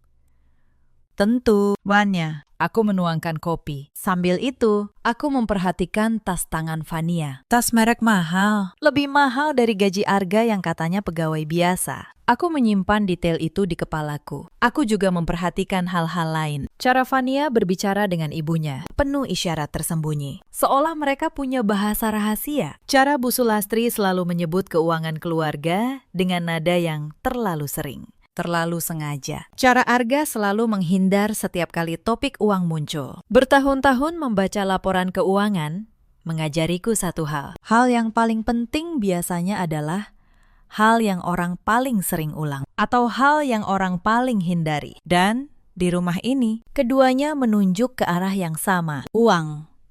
Asetku. Itulah satu-satunya alasan aku ada di sini bagi mereka. Aku tidak marah. Aku justru merasa tenang. Karena ketika kamu sudah tahu apa yang sebenarnya diinginkan lawanmu, permainan menjadi jauh lebih mudah. Bu Sulastri turun. Ia menatap meja, lalu menatapku. Nara, soal uang sewa tadi, transfer hari ini, ya. Ibu butuh untuk arisan. Baik, Bu. Jawabku tenang. Aku transfer 5 juta sore itu. Bukan karena takut, tapi karena setiap transfer meninggalkan jejak. Dan jejak adalah bukti. Seorang auditor tidak pernah membayar tanpa mencatat kemana uang itu pergi. Yang menarik, beberapa jam setelah aku transfer, aku memeriksa. Uang 5 juta itu tidak masuk ke rekening arisan seperti yang Bu Sulastri katakan. Sebagian besar berpindah ke rekening Fania. Aku menyimpan catatan itu. Satu lagi benang yang nanti akan kutarik. Inilah cara mereka bekerja. Bu Sulastri menekan dengan alasan-alasan keluarga. Uang mengalir. Fania menampungnya. Lalu mereka berdua berpura-pura bahwa keluarga sedang kesulitan.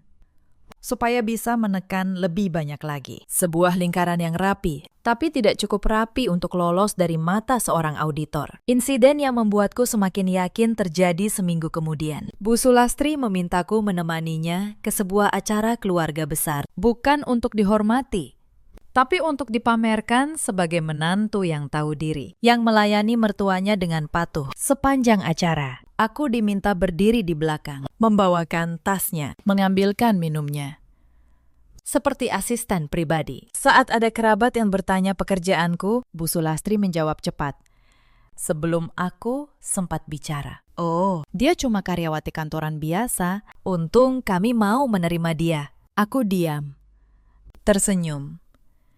Karena aku tahu suatu hari, di ruangan yang sama, dengan orang-orang yang sama, kebenaran akan terdengar. Dan saat itu tiba. Tidak akan ada satupun dari mereka yang bisa berkata-kata. Hari-hari berikutnya berjalan seperti yang sudah kuduga. Aku diperlakukan seperti pembantu di apartemen yang kumiliki sendiri. Pagi aku memasak, siang aku membersihkan, malam aku mencuci. Bu Sulastri mengawasi setiap gerakanku, mencari celah untuk dikomentari. Lantainya masih licin. Kamu tidak becus.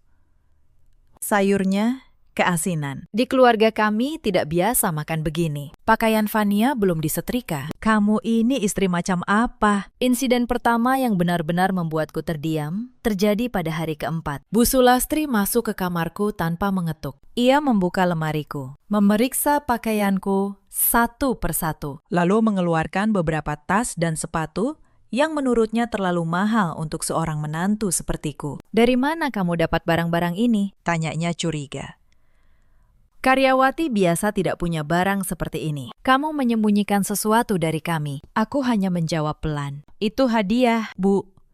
Padahal itu kubeli sendiri bertahun-tahun lalu dari uang hasil kerjaku. Tapi aku tidak ingin membuka kartu terlalu dini. Bu Sulastri menyita 2 tas itu. Biar Fania yang pakai. Kamu tidak pantas. Aku tidak melawan. Aku mencatat. Penyitaan barang pribadi. Hari keempat. Insiden kedua terjadi seminggu kemudian. Aku pulang larut dari kantor karena ada audit mendadak. Saat aku sampai, pintu apartemenku dikunci dari dalam. Aku mengetuk.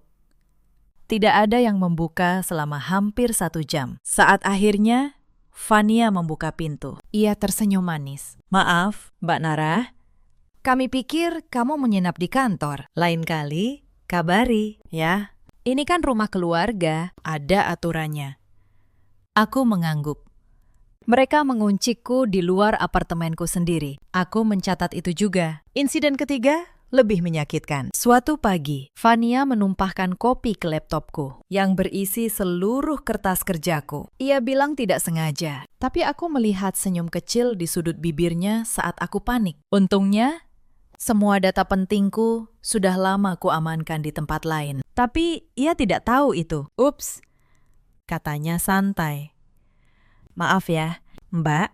Lain kali jangan taruh laptop sembarangan. Insiden keempat. Bu Sulastri mulai menyebar cerita ke tetangga dan keluarga bahwa aku menantu yang sombong, pelit, dan tidak mau membantu keluarga. Beberapa kerabat mulai menelponku, menasihatiku supaya lebih tahu diri. Reputasiku dirusak pelan-pelan, tanpa aku sempat membela diri. Insiden kelima terjadi saat aku sakit. Demam tinggi, hampir 40 derajat. Aku berbaring di kamar. Bukannya merawatku. Bu Sulastri mengetuk pintu dan berkata, "Jangan pura-pura sakit untuk menghindari pekerjaan. Bangun. Masak untuk Fania. Dia juga tidak enak badan." Aku bangun. Aku memasak dengan tubuh menggigil, karena aku tahu setiap penghinaan ini sedang kucatat, dan suatu hari akan kubacakan. Insiden keenam adalah yang paling menyakitkan secara batin. Suatu sore, ibu kandungku datang berkunjung. Ia hanya ingin melihat keadaanku, membawa rantang berisi masakan kesukaanku. Bu Sulastri menyambutnya dengan dingin. Ia tidak menawari ibuku duduk dengan layak. Ia berkata di depan ibuku, "Anak ibu ini memang susah diajari sopan santun. Mungkin karena didikan yang kurang." Aku melihat wajah ibuku berubah. Ia tidak membalas. Ia hanya menggenggam tanganku dan berbisik, "Sabar, Nak." Tapi aku tahu ia terluka. Dan luka itu, lukanya, jauh lebih dalam menusukku daripada semua hinaan yang ditujukan padaku sendiri. Malam itu, untuk pertama kalinya, aku merasa marah yang sesungguhnya, bukan marah yang meledak. Marah yang dingin, marah yang membuatku semakin yakin mereka harus kehilangan semua yang mereka banggakan. Insiden ketujuh menjadi titik balik. Bu Sulastri, tanpa izinku, mengundang seorang makelar ke apartemen. Ia ingin menilai apartemen ini untuk dijual, katanya, supaya keluarga punya modal mengatasi krisis. Ia bahkan belum tahu siapa pemilik apartemen yang sedang ia coba jual itu. Ia berdiri di ruang tamuku, menunjuk-nunjuk, menjelaskan kepada makelar seolah semua ini miliknya. Aku berdiri di pintu, menyaksikan. Tenang, karena aku tahu kesombongan yang sudah sampai ke titik ini hanya tinggal menunggu jatuhnya. "Maaf," kataku pada makelar itu, "apartemen ini tidak dijual dan saya minta Anda pergi." Bu Sulastri menatapku tajam. "Beraninya kamu mengusir tamu ibu di rumah ibu sendiri?" Aku hanya tersenyum. "Rumah ibu, Bu. Kita lihat saja nanti." Makelar itu pergi dengan bingung. Bu Sulastri marah besar malam itu. Tapi aku sudah tidak peduli. Karena dalam kepalaku, semua sudah siap. Aku hanya menunggu satu langkah lagi dari mereka. Langkah yang akan membuat semuanya runtuh dalam satu hari. Arga tidak pernah membelaku. Sekali, dua kali. Aku menatapnya, berharap ia bicara, tapi suamiku hanya menunduk, lemah, patuh pada ibunya seperti anak kecil yang takut dimarahi. Suatu malam, aku mencoba berbicara dengannya. "Mas, aku merasa diperlakukan seperti pembantu di rumah ini." Arga menghela napas panjang. "Sabar, Nara, ibu sudah tua. Ini cuma soal penyesuaian. Kamu yang harus mengalah." Aku selalu mengalah. "Mas?" "Ya, karena itu memang tugasmu sebagai menantu." Aku menatap wajahnya lama. Wajah yang dulu kukira teduh, sekarang hanya terlihat seperti dinding kosong. Tidak ada yang bisa kuandalkan di balik mata itu. Malam itu, aku berhenti berharap pada Arga sepenuhnya. Aku tidak menangis. Aku hanya membuka laptop, masuk ke folder terkunci, dan membaca ulang sertifikat apartemen dan villa atas namaku, hitam di atas putih. Aku menutup laptop dengan tenang. Mereka boleh menghinaku hari ini, karena setiap hinaan sedang kucatat. Dan suatu hari, semua catatan ini akan kubacakan. Yang aneh, di rumah aku diperlakukan seperti tidak berarti. Tapi di kantor, pada minggu yang sama, aku justru memimpin sebuah audit besar terhadap perusahaan yang menggelembungkan asetnya hingga puluhan miliar. Direktur perusahaan itu, pria berusia 60 tahun, dengan reputasi besar, duduk di hadapanku, mencoba menjelaskan angka-angka yang tidak masuk akal. Aku mendengarkan dengan tenang. Lalu aku meletakkan satu lembar dokumen di mejanya. Satu lembar. Dan seluruh pertahanannya runtuh. "Dari mana Anda dapat ini?" tanyanya.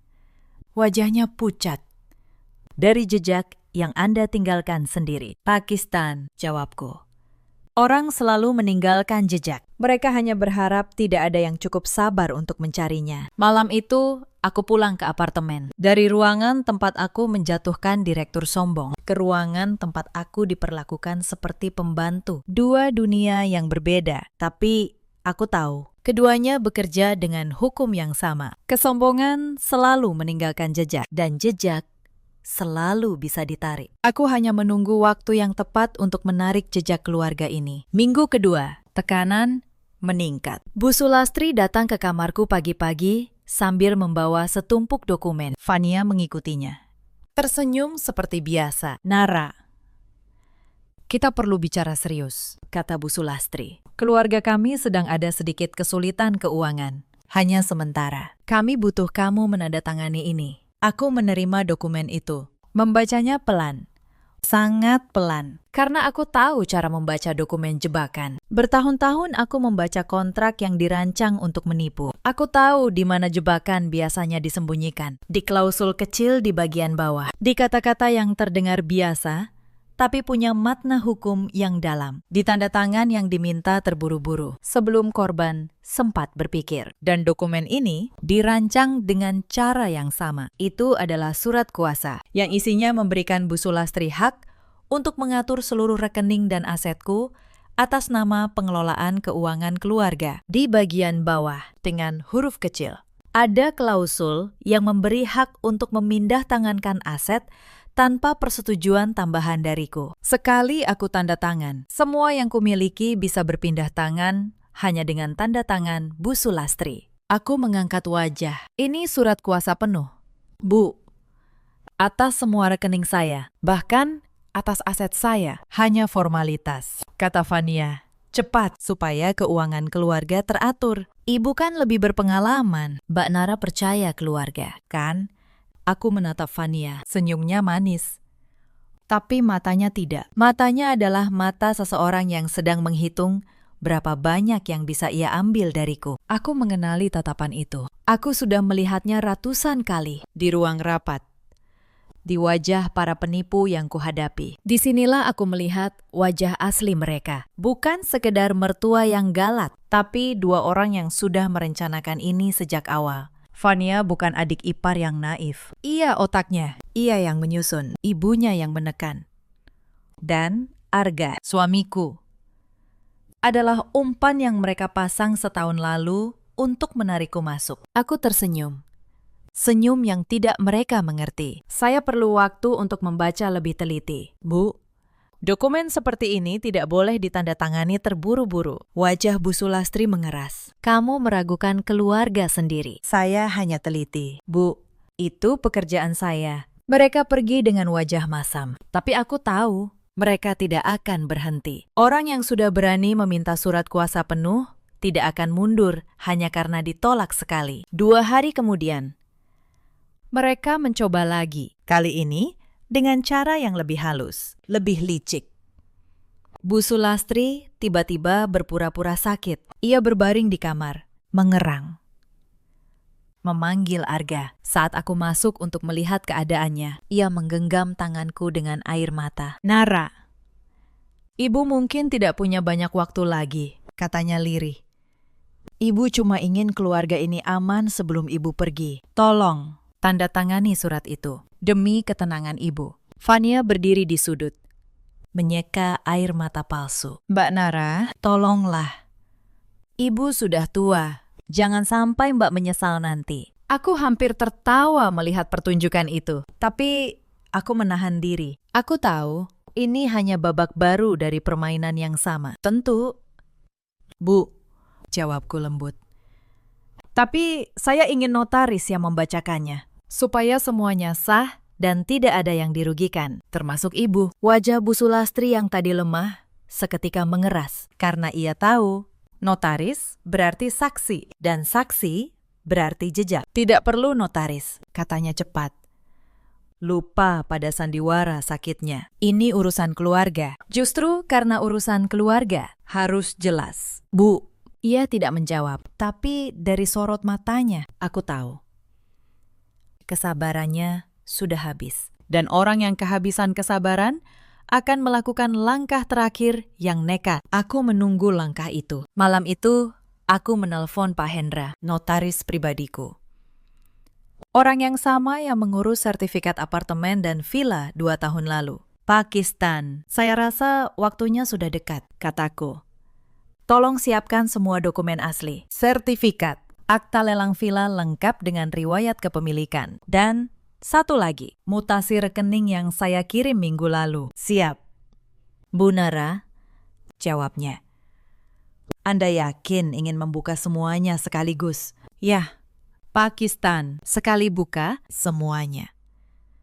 Saya tidak suka menyelesaikan sesuatu setengah-setengah. Saya mengerti. Kapan Anda butuh saya? Saya akan menelpon. Tapi, siapkan diri. Mungkin besok. Aku menutup telepon, lalu menatap langit Jakarta dari jendela lantai 20. Mereka pikir mereka sedang menjebakku. Padahal mereka sedang berjalan masuk ke ruangan yang sudah kukunci dari luar. Keesokan harinya, tekanan berubah menjadi penghinaan terbuka. Minggu itu juga, aku mulai menelusuri jejak keuangan keluarga Sulastri dengan cara yang paling kupahami. Sebagai auditor, aku tahu di mana mencari. Aku tidak menyentuh apa yang bukan hakku. Tapi catatan publik, akta jual beli, riwayat lelang.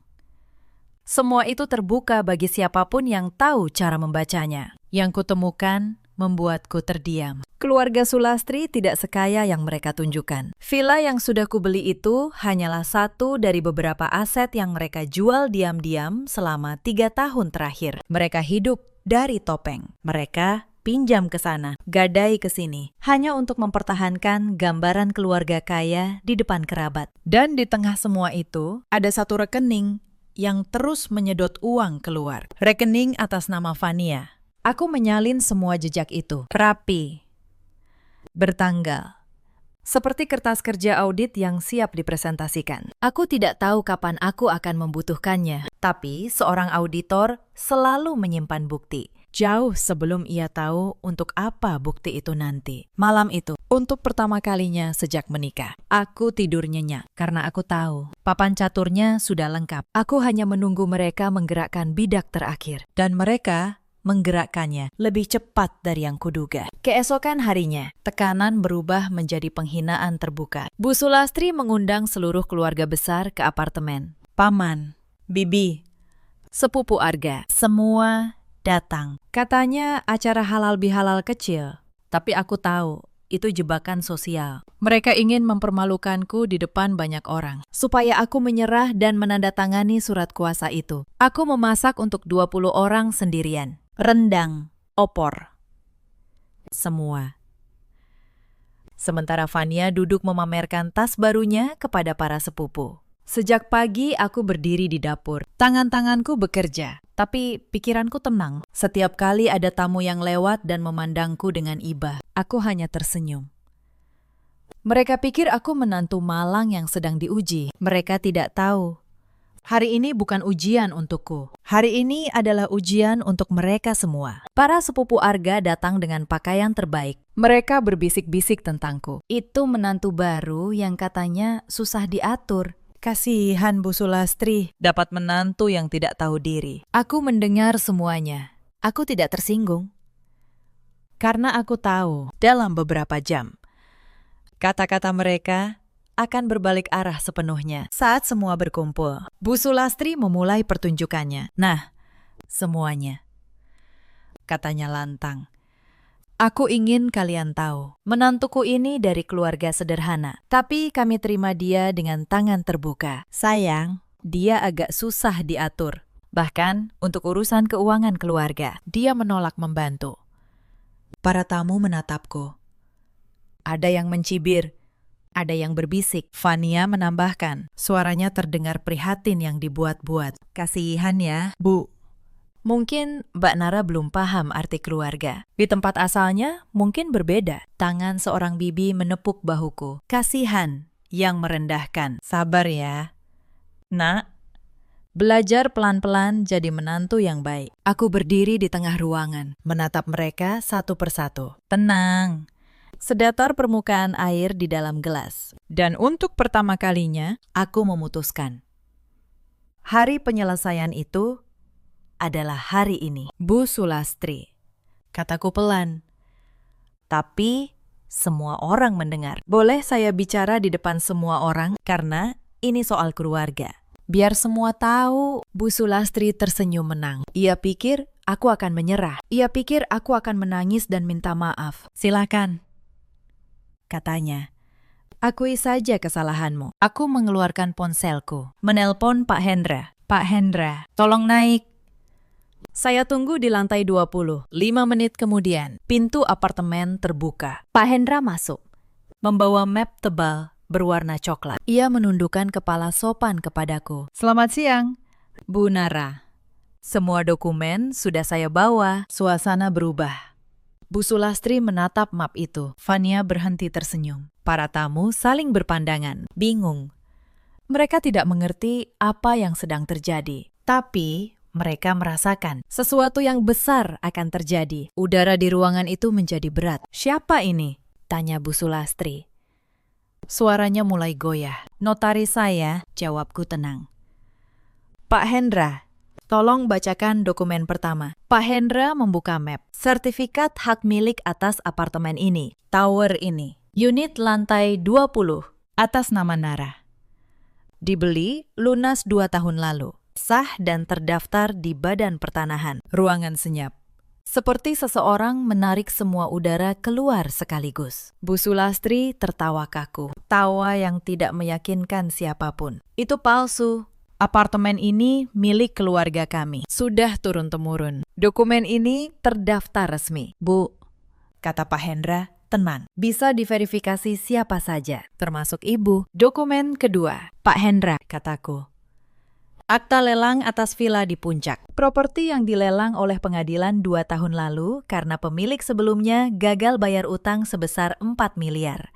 Pemenang lelang dan pemilik sah saat ini atas nama Nara. Pak Hendra mengangkat 1 lembar. Dan ini riwayat kepemilikan sebelumnya atas nama keluarga Sulastri. Sebuah piring jatuh dari tangan salah satu sepupu. Pecah di lantai. Tidak ada yang bergerak untuk membersihkannya. Seorang bibi yang tadi menepuk bahuku dengan kasihan, kini menutup mulutnya dengan tangan. Seorang paman menggeleng pelan. Tidak percaya. Semua mata kini bergantian menatap aku. Dokumen di tangan Pak Hendra. Dan Bu Sulastri yang berdiri membatu. Bu Sulastri berdiri. Wajahnya pucat. Telunjuknya gemetar mengacung ke arahku. Kamu menipu kami. Aku menatapnya tanpa berkedip. Tidak. Bu, saya tidak menipu siapapun. Saya hanya membeli apa yang ibu jual 2 tahun lalu. Keluarga ibu menjual villa itu diam-diam untuk menutup utang. Lalu ibu menyewanya kembali lewat perantara, supaya tetap bisa membanggakannya di depan keluarga. Saya yang membelinya, lewat lelang resmi, dengan uang saya sendiri. Itu tidak mungkin, suara Bu Sulastri bergetar. Kamu cuma karyawati. Dari mana uangmu? Dari pekerjaan saya, Bu. Dan dari perusahaan kecil yang saya kelola di luar kantor selama bertahun-tahun. Sementara ibu sibuk menilai saya dari pakaian dan tas. Saya sibuk membangun. Diam-diam, karena saya percaya kerja yang sesungguhnya tidak perlu diumumkan. Aku berbalik menatap para tamu. Selama ini, ibu meminta saya membayar sewa 5 juta sebulan untuk tinggal di apartemen yang saya beli sendiri. Dan kemarin, ibu meminta saya menandatangani surat kuasa atas seluruh rekening saya. Atas nama keluarga, bisik-bisik menjalar di antara para tamu. Wajah-wajah yang tadi mencibir, kini menatap Bu Sulastri dengan ekspresi berbeda. Seorang paman tua berdiri. Sulastri, ini benar. Kamu menjual villa keluarga tanpa memberitahu kami. Kami semua mengira itu masih milik keluarga. Bu Sulastri tidak bisa menjawab. Wajahnya yang biasa angkuh, kini retak di depan semua orang yang selama ini ia kuasai dengan kebohongan. Fania melangkah maju, mencoba menyelamatkan keadaan. Mbak Nara, ini salah paham. Kita bisa bicara baik-baik. Kita kan keluarga. Aku menatapnya. Lama. Keluarga. Banya. Kamu yang menyusun surat kuasa itu, kan? Aku tahu. Karena dokumen itu disusun oleh pengacara, bukan oleh ibu yang katanya hanya ibu rumah tangga. Bahasa hukumnya terlalu rapi. Dan tas yang kamu pamerkan setiap hari itu dibeli dari mana? Dari uang sewa yang kalian peras dariku, atau dari rekening keluarga yang sedang krisis? Vania membeku, wajahnya memerah, lalu memutih. Kamu tidak punya bukti, katanya. Suaranya mulai pecah. Aku tersenyum tipis. Vania, aku seorang auditor. Aku tidak pernah berbicara tanpa bukti. Aku tahu satu hal lagi yang belum kukatakan. Aku menyimpannya sampai akhir. Pak Hendra, dokumen terakhir. Pak Hendra mengeluarkan selembar mutasi rekening. Riwayat transfer ke rekening atas nama Vania. Selama 6 bulan terakhir. Total 400 juta. Bersumber dari rekening keluarga Sulastri yang sedang dinyatakan dalam kesulitan keuangan. Suasana ruangan berubah total. Para tamu yang tadi menatapku dengan kasihan, kini menatap Vania dengan ngeri. Bu Sulastri menoleh ke arah Vania. Syok. Vania, uang itu. Kamu bilang untuk membayar utang keluarga. Vania menunduk. Tidak bisa menjawab, jawab ibu. Vania, suara Bu Sulastri meninggi. Kali ini bukan padaku, tapi pada anaknya sendiri. Vania mundur selangkah. Aku cuma pinjam. Bu, aku akan kembalikan 400 juta. Bu Sulastri terduduk di sofa. Itu uang terakhir kita. Uang yang seharusnya untuk menutup utang bank. Rupanya, di balik semua ini, Vania bukan hanya menjebakku. Ia juga diam-diam menguras keluarganya sendiri. Krisis keuangan keluarga itu, sebagian besar, adalah ulahnya. Dan mereka berdua merencanakan mengambil asetku untuk menutupi lubang yang dibuat Vania. Ibunya menekan dari depan, anaknya menggali dari belakang. Arga akhirnya bersuara untuk pertama kalinya hari itu. Suaranya gemetar. Bu, Van, ini benar semua. Selama ini, kalian membohongi aku juga. Tidak ada yang menjawab. Diam itu sudah cukup menjadi jawaban. Aku menarik napas, lalu berbicara dengan suara yang tenang. Tapi setiap kata jatuh seperti palu. Aku tidak meninggikan suara. Aku tidak perlu, karena di ruangan itu, semua mata sudah tertuju padaku. Bukan lagi pada Bu Sulastri yang biasa berkuasa. Bukan lagi pada Vania yang biasa memikat. Pada aku, perempuan yang selama ini mereka kira diam karena lemah. Mulai hari ini, saya cabut izin tinggal kalian di apartemen ini dan di Villa Puncak. Kalian punya waktu 30 hari untuk pindah. Sesuai hukum, Pak Hendra akan mengurus surat pemberitahuannya. Kamu tidak bisa mengusir kami, teriak Bu Sulastri. Aku ibu mertuamu. Saya bisa, Bu, karena ini rumah saya. Sertifikatnya atas nama saya. Hukum berpihak pada pemilik yang sah. Aku menoleh ke arah Arga, suamiku. Pria yang tidak pernah sekalipun membelaku. Dan kamu. Mas, aku sudah menyiapkan surat gugatan cerai. Pak Hendra membawanya. Kamu tidak perlu khawatir soal harta, karena tidak ada hartamu yang kuambil. Semua yang ada di rumah ini memang tidak pernah jadi milikmu. Arga jatuh terduduk di sofa, wajahnya hancur. Ia akhirnya mengerti. Ia kehilangan segalanya. Karena ia tidak pernah punya keberanian untuk berdiri di sisi orang yang benar. Aku tidak meninggikan suara. Aku tidak menangis. Aku tidak melempar apapun. Aku hanya mengambil tasku. Menatap mereka satu persatu untuk terakhir kalinya. Lalu berjalan menuju balkon untuk menghirup udara. Di belakangku, aku mendengar Bu Sulastri mulai menangis. Aku mendengar Vania mencoba membela diri pada para tamu. Aku mendengar Arga memanggil namaku dengan suara pecah. Aku tidak menoleh. Tapi sebelum aku sampai ke balkon, terjadi sesuatu yang akan kuingat seumur hidupku. Bu Sulastri. Perempuan yang 3 minggu lalu berdiri angkuh menuntut sewa 5 juta. Kini turun dari sofa. Perlahan. Lututnya menyentuh lantai marmer yang dulu ia banggakan. Tangannya terulur ke arahku. Nara, tolong. Suaranya pecah. Jangan usir kami. Ibu, mohon. Ibu salah. Ibu minta maaf. Di sebelahnya, Vania ikut berlutut. Air matanya kali ini sungguhan. Mbak Nara, ampuni kami. Kami akan kembalikan semuanya. Tolong jangan biarkan kami jadi gelandangan. Para tamu terdiam menyaksikan. Pemandangan yang 3 minggu lalu mustahil dibayangkan. Ibu mertua dan adik ipar yang dulu menginjakku, kini berlutut di kakiku. Di lantai apartemen yang ternyata milikku. Aku berhenti melangkah. Aku menatap mereka. Lama. Dan untuk sesaat, ada bagian kecil dalam diriku yang merasa kasihan. Tapi aku ingat ibuku yang dipermalukan. Aku ingat tubuhku yang menggigil demam sambil dipaksa memasak. Aku ingat semua pagi yang dimulai dengan hinaan. Aku berbicara dengan suara paling tenang yang kupunya. Bangunlah, Bu. Berlutut tidak akan mengubah apapun. Saya tidak meminta kalian berlutut. Saya hanya meminta kalian pergi. 30 hari. Itu sudah lebih dari adil. Aku berbalik. Dan kali ini, aku benar-benar tidak menoleh lagi. Bu Sulastri dan Fania pindah ke sebuah rumah kontrakan kecil di pinggir kota. Kontrakan. Bukan rumah mewah yang dulu mereka banggakan. Para tamu yang dulu menghormati mereka, kini menjauh.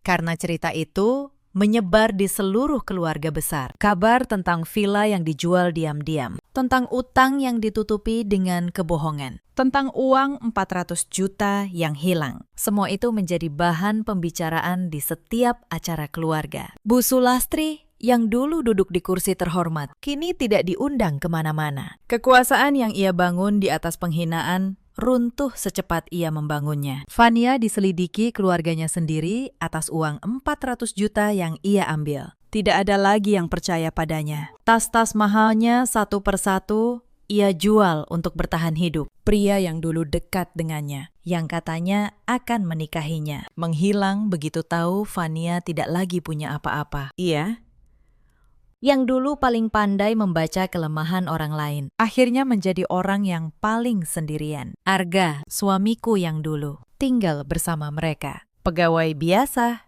dengan gaji biasa, yang sekarang harus menanggung ibu dan adiknya tanpa apartemen mewah, tanpa villa, tanpa istri yang dulu menanggung semuanya dalam diam. Beberapa kali ia mencoba menghubungiku, mengirim pesan panjang, meminta maaf. Mengatakan ia baru sadar betapa berharganya aku, betapa ia menyesal tidak pernah membelaku. Aku membaca pesan-pesan itu sekali, lalu aku tidak membalas. Bukan karena aku membencinya, tapi karena penyesalan yang datang setelah semuanya hilang. Bukan lagi tanggung jawabku untuk menampungnya. Perceraian kami selesai dengan cepat. Aku tidak meminta apapun darinya. Aku tidak perlu. Aku kembali ke apartemenku. Apartemen yang sama, di lantai 20 yang sama. Tapi sekarang sunyi, tenang.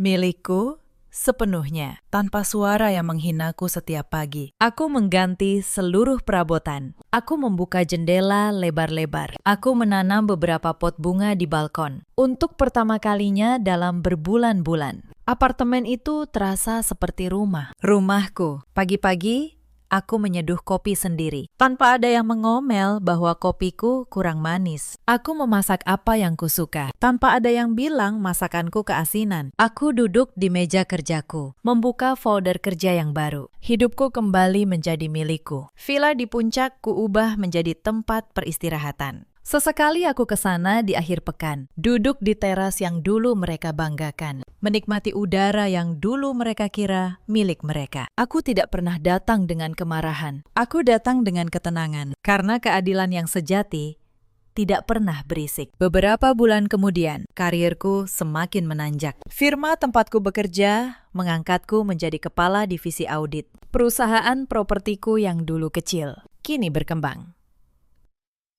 Aku membeli aset-aset baru, kali ini tanpa perlu menyembunyikannya dari siapapun. Karena tidak ada lagi yang perlu kuwaspadai di rumah. Aku juga memboyong ibu kandungku tinggal lebih dekat denganku. Perempuan yang dulu dipermalukan di apartemen ini, kini sesekali datang berkunjung. Duduk di balkon yang sama, menyeruput teh sambil tersenyum. Setiap kali aku melihatnya bahagia, aku tahu semua yang kulalui sepadan. Suatu hari, di sebuah pusat perbelanjaan, aku tidak sengaja berpapasan dengan Fania. Ia terlihat lelah, pakaiannya sederhana. Tas mahalnya sudah lama hilang. Ia melihatku, lalu cepat-cepat menunduk dan berbalik arah. Aku tidak mengejarnya. Aku tidak menyapanya. Aku hanya melanjutkan langkahku. Karena bagiku, ia sudah bukan siapa-siapa. Bukan lawan, bukan musuh, bukan adik ipar. Hanya seseorang dari masa lalu yang memilih jalan yang salah. Dan sekarang harus berjalan di atasnya sendirian. Itulah hukuman yang sesungguhnya. Bukan penjara.